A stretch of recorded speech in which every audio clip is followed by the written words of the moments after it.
जो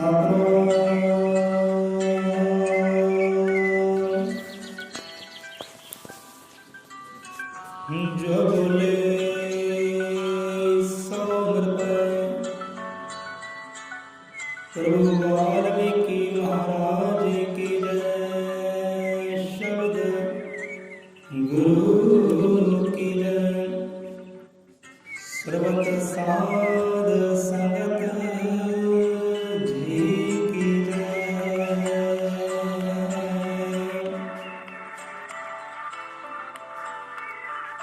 आपे खेले आप खड़ावे पल पल ऐसा खेल करे जिसदे होण भाग जगाने ਉਹਦਾ ਸੰਤ ਜਨਾਂ ਸੰਗ ਮੇਲ ਕਰੇ ਉਹਦਾ ਸੰਤ ਜਨਾਂ ਸੰਗ ਮੇਲ ਕਰੇ। ਸੋ ਹਾਜ਼ਰ ਹੋਏ ਰੱਬ ਦੇ ਪਿਆਰੇ ਜੀਵਾਂ ਨੂੰ ਕੋਟਨ ਕੋਟ ਪ੍ਰਣਾਮ ਹੈ। ਸੋ ਘਰਾਂ ਵਿੱਚ ਵਸਦੇ ਜੀਵਾਂ ਨੂੰ, ਭੈਣ ਭਰਾਵਾਂ ਨੂੰ, ਮਾਤਾਵਾਂ ਨੂੰ, ਬਜ਼ੁਰਗਾਂ ਨੂੰ, ਰੱਬ ਦੇ ਸਾਰੇ ਜੀਵਾਂ ਨੂੰ ਕੋਟਨ ਕੋਟ ਪ੍ਰਣਾਮ ਹੈ। ਜੈ ਗੁਰਦੇਵ, ਜੈ ਵਾਲਮੀਕੀ। ਸੋ ਗੱਲ ਵਿਚਾਰ ਅੱਜ ਆਪਾਂ ਰੱਬ ਦੇ ਖੇਲਾਂ ਦਾ ਕਰਾਂਗੇ। ਪਹਿਲਾਂ ਰੰਗਾਂ ਦਾ ਹੋਇਆ, ਅੱਜ ਖੇਲ ਦਾ ਕਰਦੇ ਆ।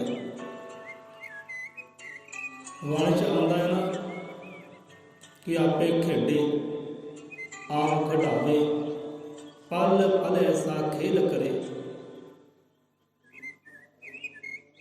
1 ਮਿੰਟ ਅੰਦਰ, 1 ਸਕਿੰਟ ਅੰਦਰ, 1 ਘੰਟੇ ਅੰਦਰ ਉਹ ਕਿਹੜੇ ਕਿਹੜੇ ਖੇਲ ਦੁਨੀਆ ਤੇ ਰਚਾ ਰਿਹਾ ਹੈ, ਖੇਡ ਰਿਹਾ ਹੈ, ਇਹ ਉਹੀ ਜਾਣਦਾ ਹੈ।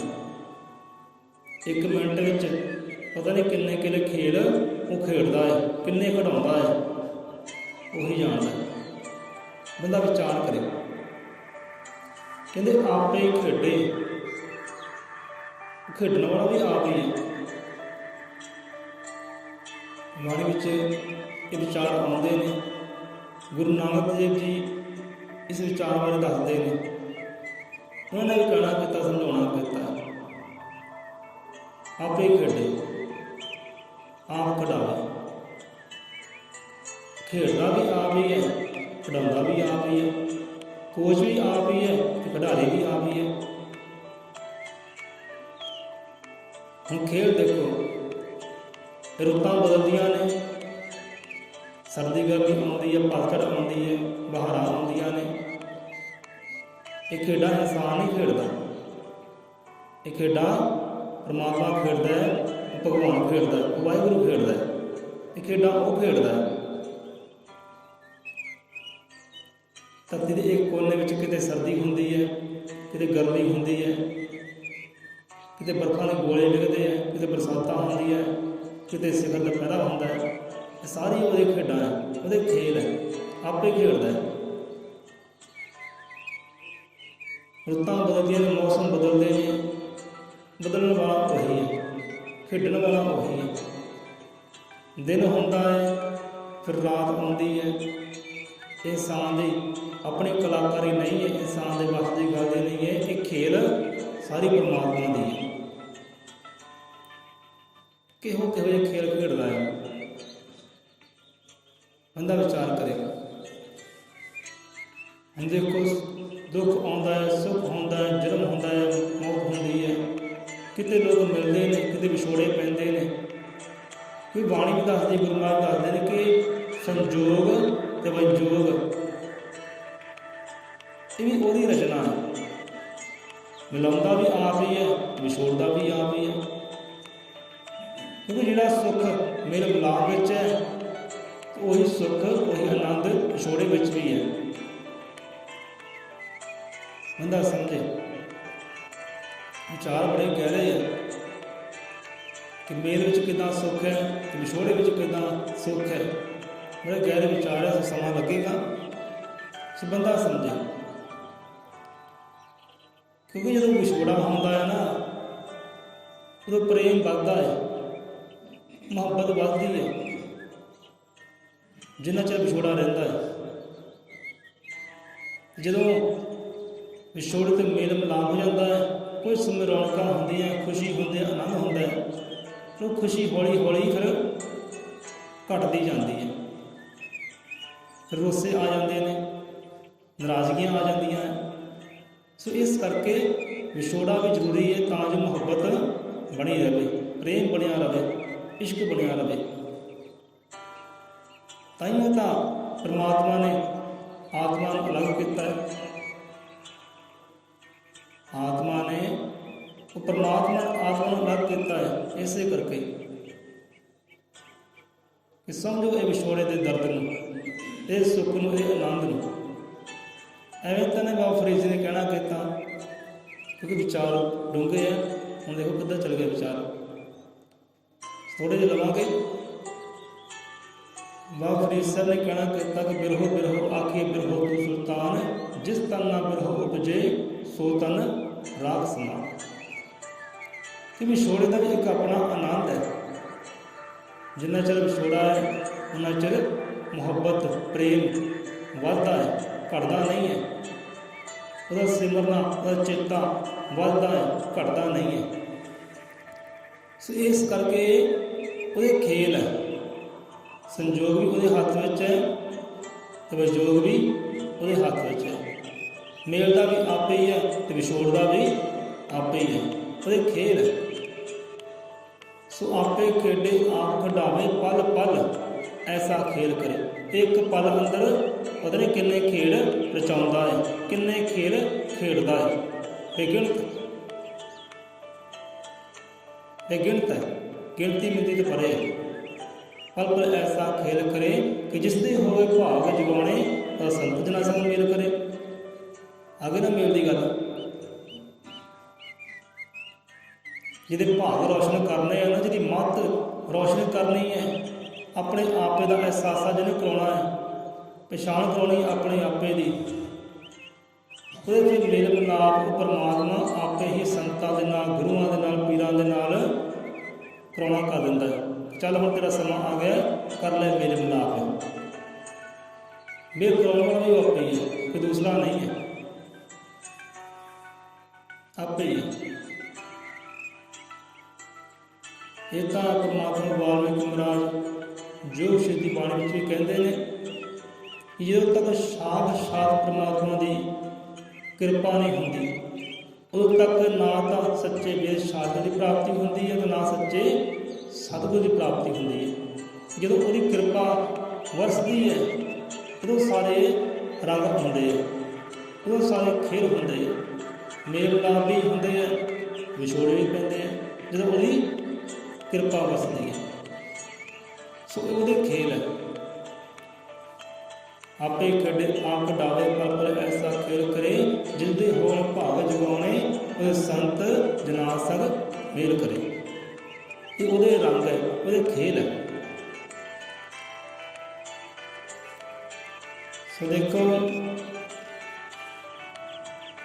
गुरुआं दी बाणी नाल जुड़िए, शब्द नाल जुड़िए, क्योंकि इत्थे आनंद वखरा है, सुरूर वखरा है। बाकी दुख सुख की गल है, दुख सुख तो आउणगे, जिन्ना चिर जीवना है ना जिंदगी है, दुख भी आने हैं सुख भी आने हैं। सो देखो सिर तो जहाज लंघता है, साढ़े घरों को जहाज लंघता है, हैलीकॉप्टर लंघता है। बच्चे बड़े चाह करते हैं कि जहाज आया, जहाज आया। कोई गली महल्ले हाथी आ जाए, हाथी आया, हाथी आया, बड़े चाह करते हैं। बच्चे ट्रेन देखते हैं, अब बाजारां जाते हैं, शहर जाते हैं, बच्चे नाल होंदे हैं। बच्चे ट्रेन वेख के बड़े खुश होंदे हैं, ट्रेन वेख के कि पापा जी ट्रेन आई, रेल आई, बाय बाय करनी, टाटा करना। बड़े आनंद होंदे, खुश होंदे। हुण इदां ही हुण देखो जहाज गया छत उपरों, वेख के खुश होए, बच्चे खुश होए, वो वखरी गल है। पर जिन्हें जहाज का सफ़र किया, जिन्हें जहाज का सफ़र किया, उन्होंने कितना आनंद होएगा, वो अंदर भी नहीं खुशी होएगी, देखने वाले में खुशी हुई, पर जिन्हें सफ़र किया उन्होंने कितना आनंद होएगा। तो सफ़र करिए, वेखण की बजाय सफ़र करिए, उच्च आनंद है। हम हाथी आया, बच्चे देखते हैं, खुश होते हैं, पर जिन्हें हाथी की सवारी की उन्होंने खुशी आनंद की है, खुशी की है। सवारी करिए। हुण रेल लंघ गई है, गुजर गई है, टाटा किता बाय बाय की, बाहर खलोते, पर जिन्हें रेल से सफ़र किया उन्होंने खुशी आनंद की है, सूर की है।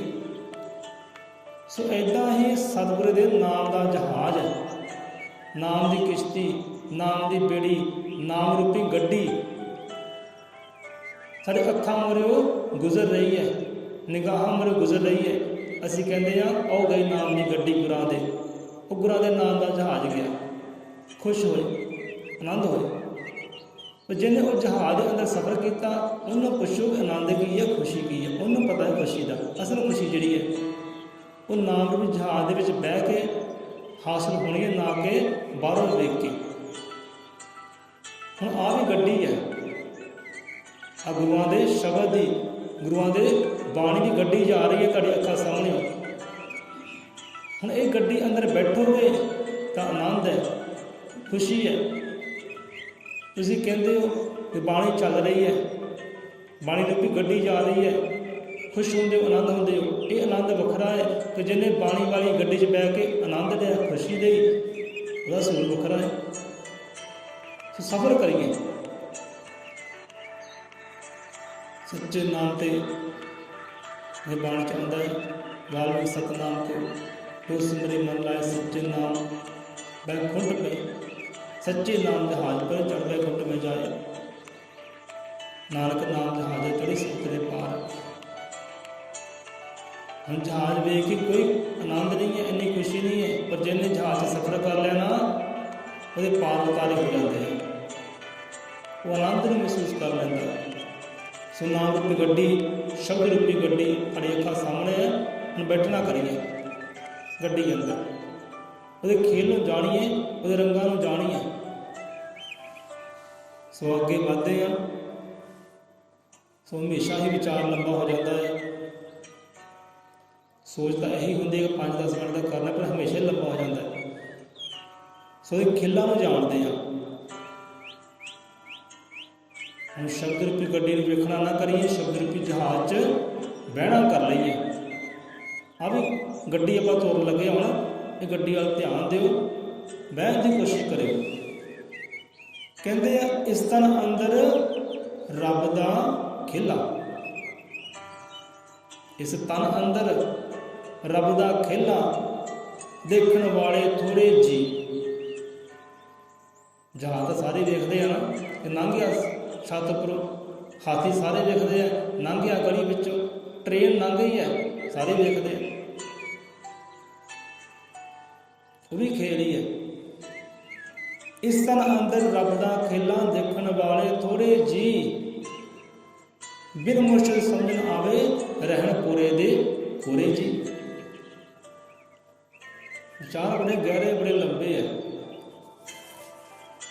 हम जिहड़े खेल बाहर होंदे वो खेल वो रंग साढ़े अंदर भी है।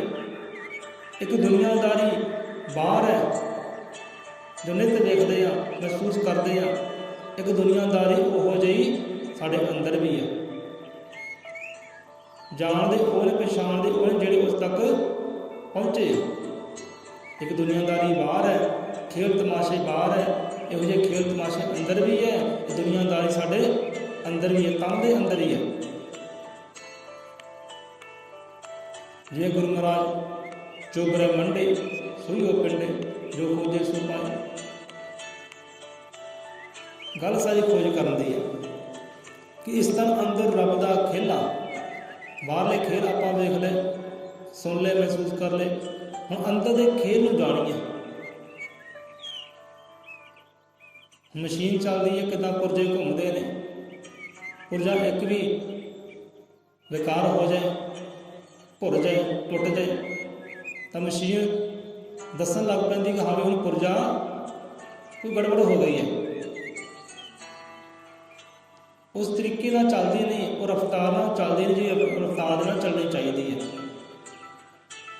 ਬੰਦੇ ਨੂੰ ਮਹਿਸੂਸ ਹੋ ਜਾਂਦਾ ਹੈ। ਹੁਣ ਡਰਾਈਵਰ ਬੈਠਾ ਹੈ ਬੱਸ ਉੱਪਰ, ਗੱਡੀ ਉੱਪਰ ਬੈਠਾ ਹੈ, ਬਾਈਕ 'ਤੇ ਬੈਠਾ ਹੈ, ਉਹਨੂੰ ਬੈਠੇ ਸਾਰੀ ਮਹਿਸੂਸ ਹੋ ਜਾਂਦਾ ਹੈ ਹਾਂ ਵੀ ਟਾਇਰ ਦੇ ਅੰਦਰ ਹਵਾ ਘੱਟ ਹੈ ਜਾਂ ਵੱਧ ਹੈ। ਜਿਹੜਾ ਡਰਾਈਵਰ ਹੈ, ਜਿਹੜਾ ਪੱਕਾ ਡਰਾਈਵਰ ਹੈ, ਉਹਨੂੰ ਪਤਾ ਲੱਗ ਜਾਂਦਾ ਹੈ ਹਾਂ ਵੀ ਟਾਇਰ ਅੱਗੇ ਹਵਾ ਘੱਟ ਹੈ ਜਾਂ ਵੱਧ ਹੈ, ਕਿ ਪੁਰਜਾ ਖਰਾਬੀ ਵਿੱਚ ਹੈ ਜਾਂ ਸਹੀ ਹੈ। ਉਹਨੂੰ ਪਤਾ ਲੱਗ ਜਾਂਦਾ ਹੈ ਬੈਠਦੇ ਸਾਰੇ। ਸੋ ਇੱਦਾਂ ਹੀ ਹੁਣ ਅੰਦਰਲੇ ਖੇਲ ਨੂੰ ਕਿਹਨੇ ਜਾਣਿਆ ਜਿਹੜੇ ਉਸ ਤੱਕ ਪਹੁੰਚੇ। ਇਸ ਤਰ੍ਹਾਂ ਅੰਦਰ ਰੱਬ ਦਾ ਖੇਲਾ, ਰੱਬ ਦਾ ਖੇਲਾ ਕਿ ਰੱਬ ਅੰਦਰ ਬੈਠਾ ਵੀ ਖੇਲ ਰਚਾ ਰਿਹਾ ਹੈ। ਅੰਦਰ ਬੈਠਾ ਹੈ, ਉਹ ਸਾਰੇ ਖੇਲ ਅੰਦਰ ਬੈਠੇ ਰਚਾ ਰਿਹਾ ਹੈ। ਬੰਦਾ ਉਸ ਤੱਕ ਪਹੁੰਚਾ ਨਹੀਂ ਹੈ, ਜਾਣਦਾ ਨਹੀਂ ਹੈ, ਜਿਹੜੇ ਪਹੁੰਚੇ ਉਹਨਾਂ ਦੀ ਗੱਲ ਵੱਖਰੀ ਹੈ। ਇਸ ਤਰ੍ਹਾਂ ਅੰਦਰ ਰੱਬ ਦਾ ਖੇਲਾ ਦੇਖਣ ਵਾਲੇ ਥੋੜ੍ਹੇ ਜਿਹੇ, ਅੰਦਰਲੇ ਖੇਲ ਨੂੰ ਵੇਖਣ ਵਾਲੇ, ਅੰਦਰ ਦੇ ਖੇਲ ਨੂੰ ਮਹਿਸੂਸ ਕਰਨ ਵਾਲੇ ਥੋੜ੍ਹੇ ਜਿਹੇ ਹੈ, ਥੋੜ੍ਹੇ ਹੈ। ਬਾਹਰ ਦੇ ਖੇਲਾਂ ਨੂੰ ਸਾਰੇ ਜਾਣਦੇ ਨੇ, ਸਾਰੇ ਪਛਾਣਦੇ ਨੇ, ਪਰ ਅੰਦਰਲੇ ਖੇਲ ਨੂੰ ਦੇਖਣ ਵਾਲਾ, ਮਹਿਸੂਸ ਕਰਨ ਵਾਲਾ ਕੋਈ ਵਿਰਲਾ ਹੀ ਹੈ, ਬਹੁਤ ਥੋੜ੍ਹੇ ਹੈ। ਇਸ ਤਰ੍ਹਾਂ ਅੰਦਰ ਰੱਬ ਦਾ ਖੇਲਾ, ਹੁਣ ਅੰਦਰ ਰੱਬ ਦੇ ਖੇਲ ਦੇਖ ਲਿਓ, ਮਹਿਸੂਸ ਕਰਿਓ। ਆਪਾਂ ਪਾਣੀ ਪੀਂਦੇ ਆ, ਠੰਡਾ ਪੀਂਦੇ ਆ, ਕੋਸਾ ਪੀਂਦੇ ਆ, ਇਹ ਅੰਦਰ ਪਚਦਾ ਕਿੱਦਾਂ ਜਾ ਕੇ? ਪਾਣੀ ਪਚਦਾ ਕਿੱਦਾਂ ਹੈ? ਇਹ ਪਾਣੀ ਤੋਂ ਉਹ ਖਾਰਾ ਕਿੱਦਾਂ ਹੋ ਜਾਂਦਾ ਹੈ? ਉਹ ਤੇਜ਼ਾਬ ਕਿੱਦਾਂ ਬਣ ਜਾਂਦਾ ਹੈ? ਪਾਣੀ ਤੋਂ ਬਣਦਾ ਹੈ ਨਾ। ਪਾਣੀ ਕੋ ਮਿੱਠਾ ਪੀਤਾ, ਗਰਮ ਪੀਤਾ, ਕੋਸਾ ਪੀਤਾ, ਜਦੋਂ ਅੰਦਰੋਂ ਬਾਹਰ ਆਇਆ ਨਾੜੀਆਂ ਰਾਹੀਂ, ਉਹ ਤੇਜ਼ਾਬ ਕਿੱਦਾਂ ਬਣ ਗਿਆ? ਉਹ ਮਲੀਨ ਕਿੱਦਾਂ ਹੋ ਗਿਆ? ਇਹ ਕਿਹਦੇ ਰੰਗ, ਇਹ ਕਿਹਦੇ ਖੇਲ ਹੈ? ਕੌਣ ਕਰ ਰਿਹਾ ਹੈ? ਇਹਦੇ ਵਿਚਾਰ ਕਰੀਏ। ਹੁਣ ਆਪਾਂ ਜੋ ਵੀ ਖਾਂਦੇ ਆ, ਇਹਦੇ 'ਚ ਗਲਦਾ ਕਿੱਦਾਂ, ਪੱਕਦਾ ਕਿੱਦਾਂ, ਪਚਦਾ ਕਿੱਦਾਂ ਹੈ? ਇਹ ਕੌਣ ਕਰ ਰਿਹਾ? ਹੁਣ ਕਈ ਵਾਰ ਇੱਦਾਂ ਹੁੰਦਾ ਹੈ, ਕਹਿਣ ਵਾਲੇ ਕਹਿੰਦੇ ਲੈ ਵੀ ਰੋਟੀ ਗਲ 'ਚ ਅੜੀ ਪਈ ਹੈ, ਥੱਲੇ ਨਹੀਂ ਗਈ, ਆਹ ਚੀਜ਼ ਮੈਨੂੰ ਪਚੀ ਨਹੀਂ ਹੈ। ਕਿਉਂ ਨਹੀਂ ਪਚੀ? ਕਿਉਂਕਿ ਅੰਦਰ ਪਹੁੰਚਾਉਣ ਵਾਲੇ ਨੇ ਉਹਨੂੰ ਸਵੀਕਾਰ ਹੀ ਨਹੀਂ ਕੀਤਾ।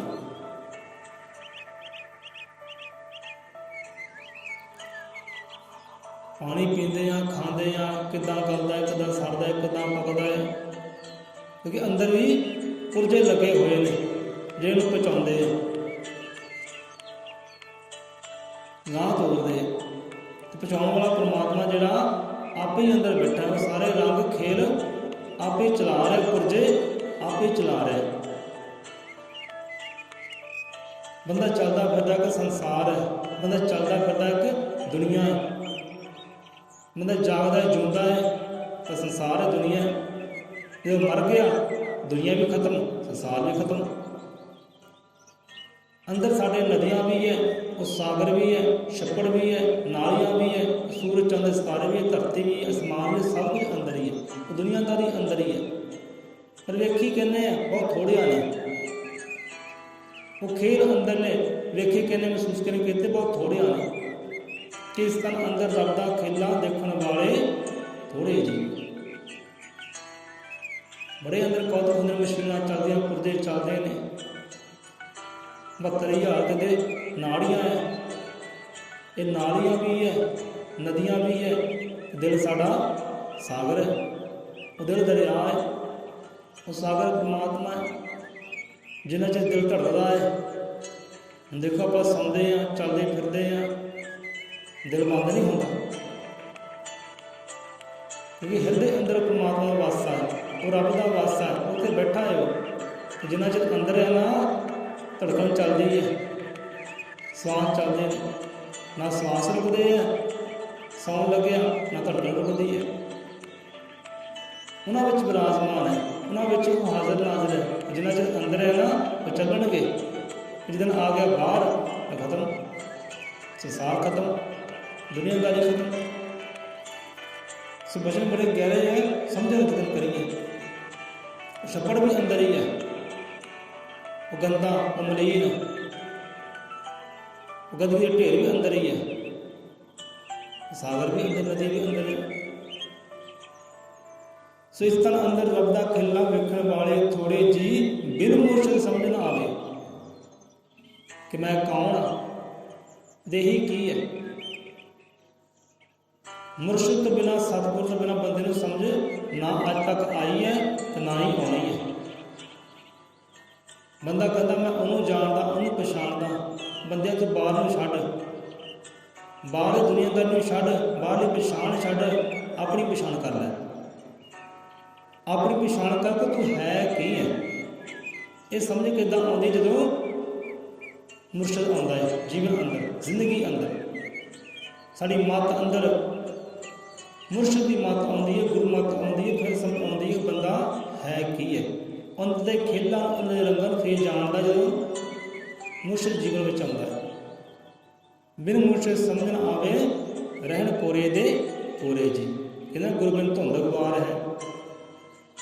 ਬਾਕੀ ਜੀਵਨ ਗੁਰੂ ਤੋਂ ਬਿਨਾਂ ਅੰਧਕਾਰ ਹੀ ਹੈ, ਹਨੇਰਾ ਹੀ ਹੈ। ਸਾਨੂੰ ਆਪਣੇ ਆਪੇ ਸਮਝ ਆ ਜਾਏ, ਅੰਦਰ ਦੇ ਰੰਗਾਂ ਦੀ ਖੇਲਾਂ ਦੀ ਸਮਝ ਆ ਜਾਏ। ਮੁਰਸ਼ਦ, ਸਤਿਗੁਰੂ, ਪੀਰ ਪੈਗੰਬਰ, ਸੰਤਾਂ ਦਾ ਸੰਗ, ਉਹਨਾਂ ਦੇ ਬਚਨ, ਨਾਮ ਰੂਪੀ ਗੱਡੀ, ਨਾਮ ਰੂਪੀ ਜਹਾਜ਼ ਦੀ ਸਵਾਰੀ, ਫਿਰ ਸਮਝ ਆਏਗੀ। ਸੋ ਬਿਨ ਮੁਰਸ਼ਦ ਸਮਝ ਨਾ ਆਵੇ ਰਹਿਣ ਕੋਰੇ ਦੇ ਕੋਰੇ ਜੀ।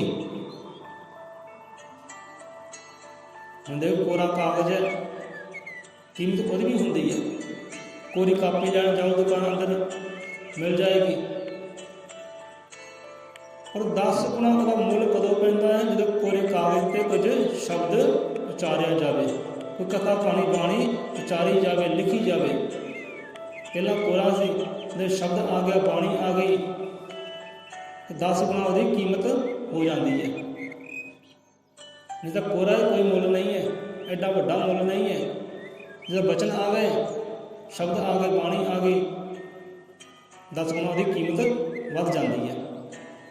ਇੱਦਾਂ ਹੀ ਇਨਸਾਨ ਹੈ। ਗੁਰੂ ਤੋਂ ਬਿਨਾਂ ਇਨਸਾਨ ਵੀ ਕੋਰਾ ਕਾਗਜ਼ ਹੈ। ਜਿੰਨਾ ਚਿਰ ਸ਼ਬਦ ਗੁਰੂ ਉਹ ਕੋਰੇ ਕਾਗਜ਼ ਪਰ ਧਾਰ ਨਹੀਂ ਨਾ ਹੁੰਦਾ, ਉਹਨਾਂ ਚਿਰ ਕੀਮਤ ਪੈਣ ਵਾਲੀ ਨਹੀਂ ਹੈ। ਹੁਣ ਇਹ ਵੀ ਹੁੰਦਾ ਹੈ, ਕੋਰੇ ਕਾਗਜ਼ 'ਤੇ ਸ਼ਬਦ ਲਿਖੇ ਜਾਂਦੇ ਨੇ।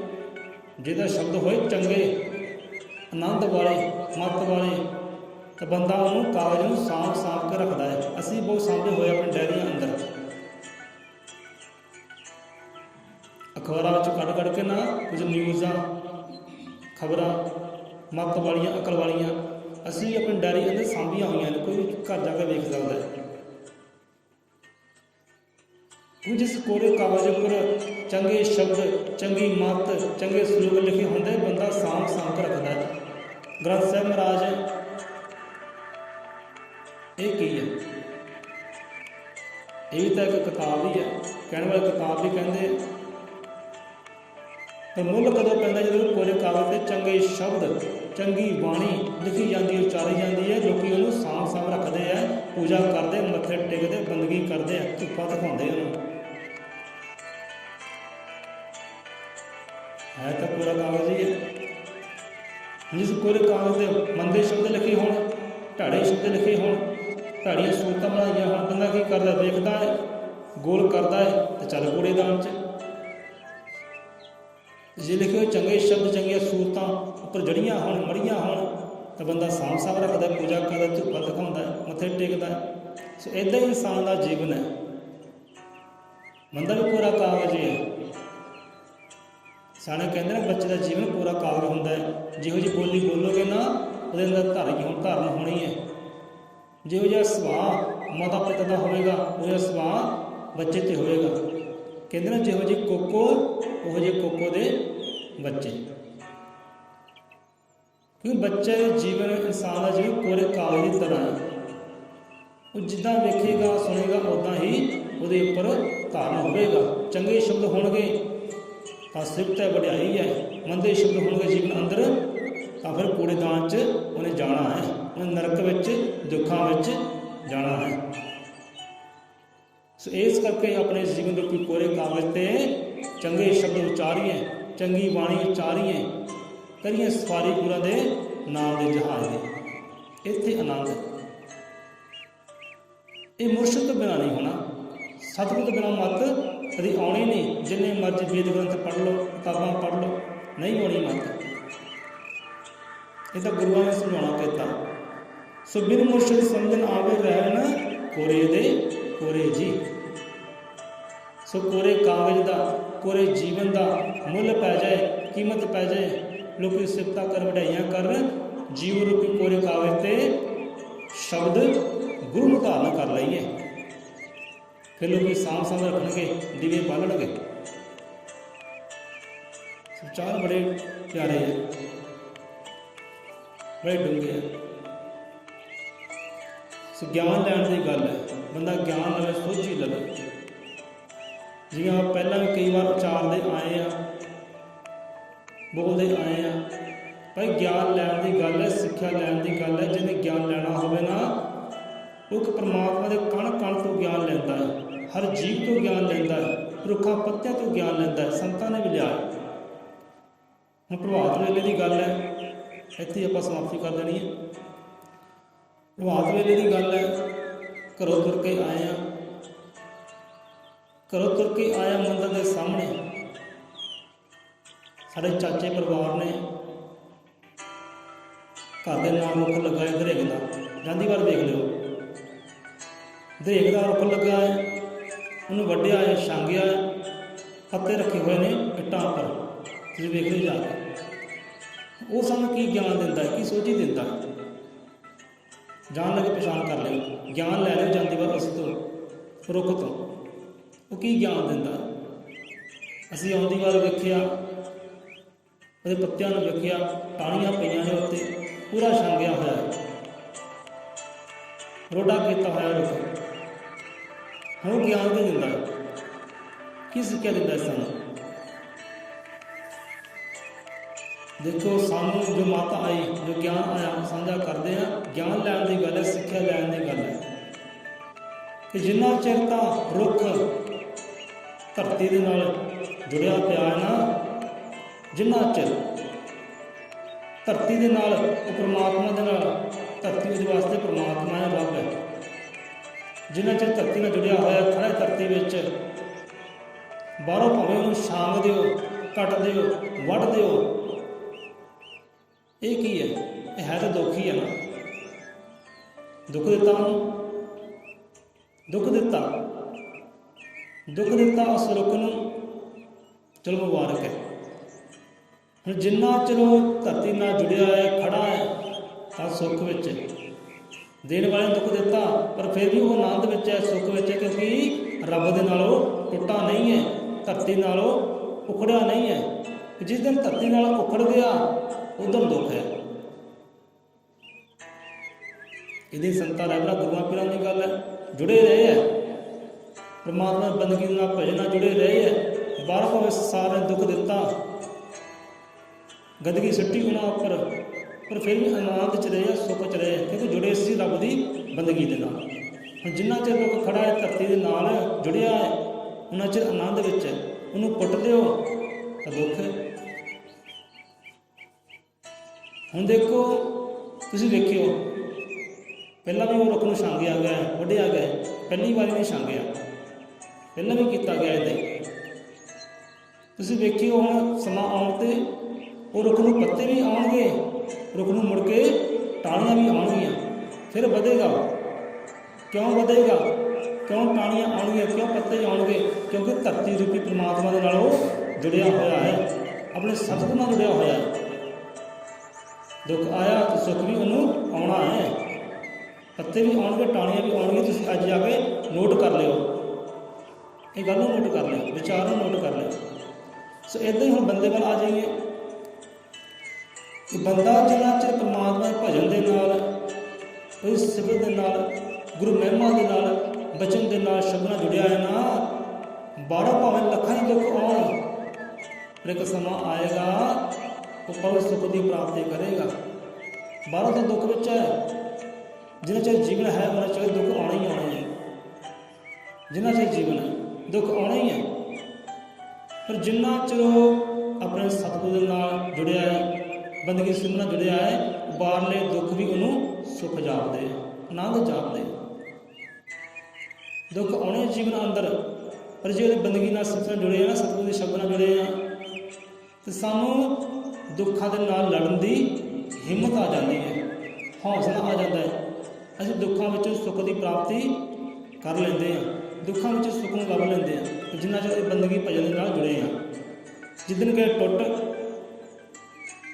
ਉਦੋਂ ਦੁੱਖ ਹੀ ਦੁੱਖ ਹੈ, ਉਦੋਂ ਫਿਰ ਸੁੱਖ ਹੈ ਹੀ ਨਹੀਂ, ਸੁੱਖ ਹੈ ਹੀ ਨਹੀਂ। ਸੁੱਖ ਲੱਭੋਗੇ ਤਾਂ ਵੀ ਨਹੀਂ ਮਿਲਣਾ, ਉਹ ਸੁੱਖ ਵੀ ਫਿਰ ਦੁੱਖ ਬਣ ਜਾਂਦੇ ਜਿੰਨਾ ਅਸੀਂ ਉਹਦੀ ਬੰਦਗੀ ਤੋਂ ਟੁੱਟ ਜਾਂਦੇ ਹਾਂ।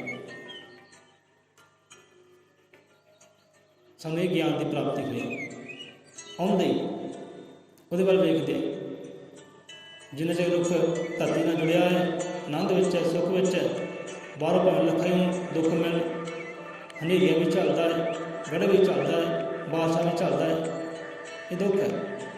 ਪਰ ਸੁੱਖ ਹੈ ਇਹ ਜੁੜਿਆ ਧਰਤੀ ਦੇ ਨਾਲ। ਇੱਦਾਂ ਹੀ ਬੰਦਾ ਹੈ, ਬੰਦਾ ਜੁੜਿਆ ਰਹੇ ਪਰਮਾਤਮਾ ਸਿਮਰਨ ਨਾਲ, ਸਲਾਹ ਨਾਲ, ਸ਼ਬਦ ਸਲੋਕ ਦੇ ਨਾਲ, ਤਾਂ ਆਨੰਦ ਹੈ, ਸੁੱਖ ਹੈ। ਬਾਹਰੋਂ ਭਾਵੇਂ ਜਿੰਨੇ ਮਰਜ਼ੀ ਉੱਤੇ ਬਰਸਾਤਾਂ ਹੋਣ ਦੁੱਖਾਂ ਦੀਆਂ, ਤਾਂ ਵੀ ਆਨੰਦ ਵਿੱਚ ਹੈ, ਕਿ ਜਿੱਦਣ ਕਿ ਟੁੱਟ ਅਸਲ ਵਿੱਚ ਦੁੱਖ ਉਦੋਂ ਹੈ। ਸੋ ਗਿਆਨ ਲੈਣ ਦੀ ਗੱਲ ਹੈ। ਸੋ ਇਸ ਤਨ ਅੰਦਰ ਰੱਬ ਦਾ ਖੇਲਾ ਦੇਖਣ ਵਾਲੇ ਥੋੜੇ ਜੀ, ਬਿਨ ਮੁਰਸ਼ਿਦ ਕੋਈ ਸਮਝ ਨਾ ਆਵੇ, ਰਹਿਤ ਕੋਰੇ ਦੇ ਕੋਰੇ ਜੀ। ਕੋਈ ਵੀ ਜੀਵ ਕੋਰਾ ਨਾ ਰਵੇ ਗੁਰੂ ਦੇ ਸ਼ਬਦ ਬਾਝੋਂ।